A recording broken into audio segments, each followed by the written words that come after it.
of MIMNU Pucang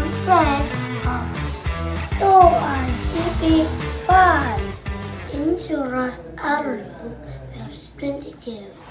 Allah SWT said, وَمِنْ آيَاتِهِ خَلْقُ السَّمَاوَاتِ وَالْأَرْضِ وَاخْتِلَافُ أَلْسِنَتِكُمْ وَأَلْوَانِكُمْ إِنَّ فِي ذَلِكَ لَآيَاتٍ لِلْعَالِمِينَ.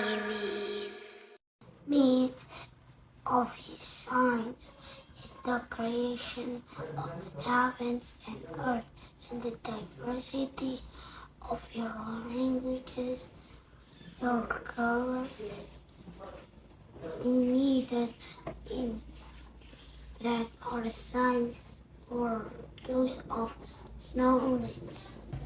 It is the part of science Allah is the greatest. Indonesia is a big country. We have more than 70,000 islands.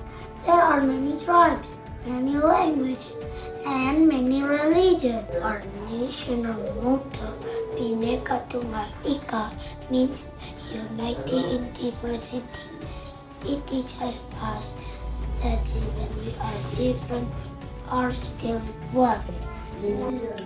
Then, how are the implementation of Bhinneka Tunggal Ika in our daily life? In my daily life, I can play and respect all friends, even if they are different color, different languages, even different religions.